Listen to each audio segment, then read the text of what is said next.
I was discussing an alternative myth to the ceramic and fully automatic models of the universe. I'll call the dramatic myth. The idea that life as we experience it's a big act, and that behind this big act is the player. And the player, or the self, as it's called in Hindu philosophy, the Atman, is you. Only you are playing hide and seek, since that is the essential game that's going on.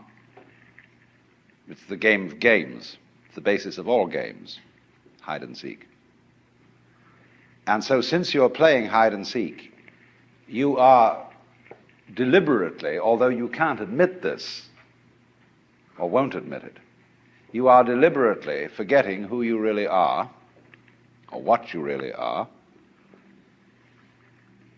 and the knowledge that your essential self is the foundation of the universe, the ground of being, as Tillich calls it, is something you have as what the Germans call a Hintergedanke. A Hintergedanke is a thought way, way, way in the back of your mind, way back here somewhere. Something that you know deep down, but can't admit. So, in a way then, in order to bring this to the front, in order to know that that is the case, you have to be kidded out of your game. You see, the problem is this. We identify in our experience a differentiation between what we do and what happens to us. We have a certain number of actions that we define as voluntary, and we feel in control of those. And then over against that, there is all those things that are involuntary. But the dividing line between these two is very arbitrary.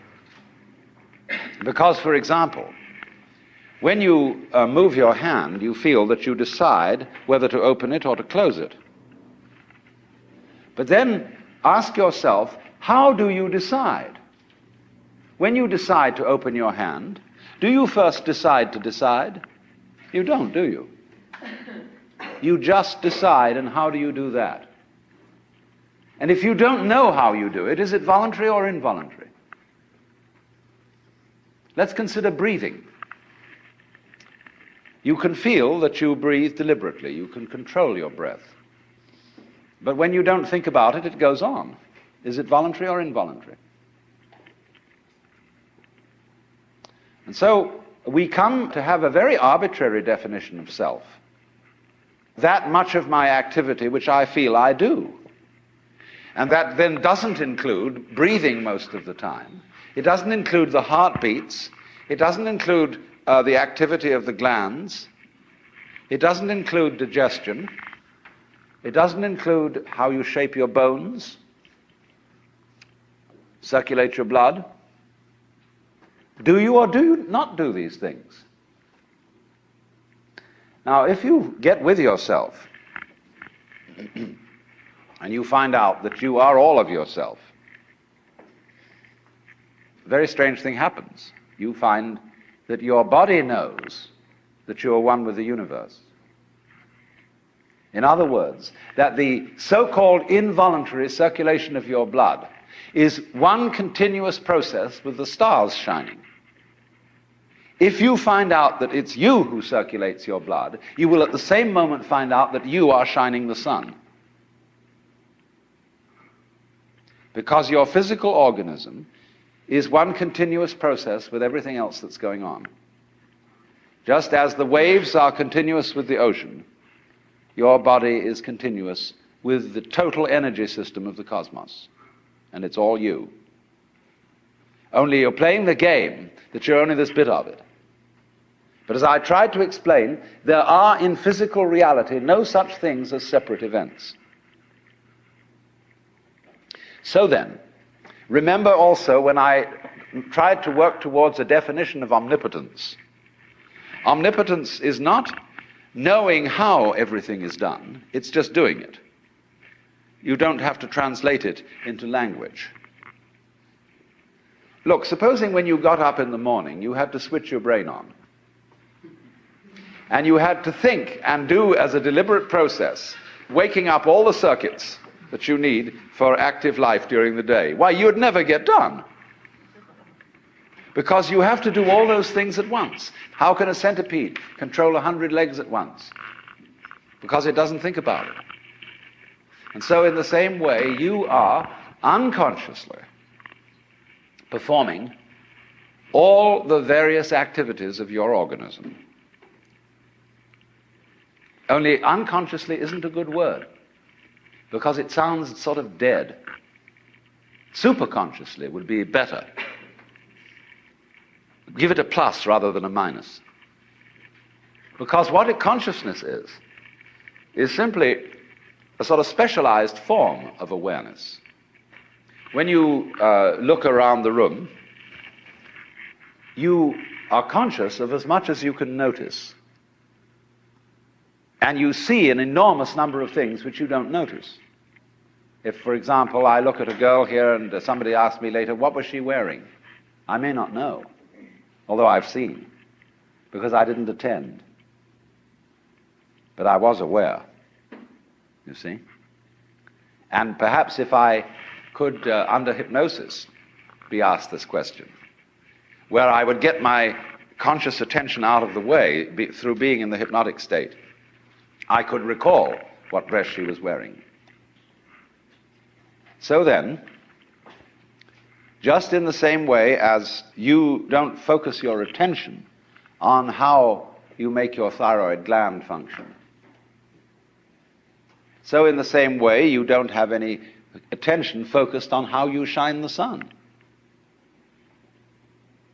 So then, let me connect this with the problem of birth and death, which puzzles people enormously, of course. Because in order to understand what the self is, you have to remember that it doesn't need to remember anything. Just like you don't need to know how you work your thyroid gland. So then, when you die, you're not going to have to put up with everlasting non-existence, because that's not an experience. A lot of people are afraid that when they die, they're going to be locked up in a dark room forever. And sort of undergo that. But one of the most interesting things in the world, this is a yoga, this is a way of realization. Try and imagine what it will be like to go to sleep and never wake up. Think about that. Children think about it.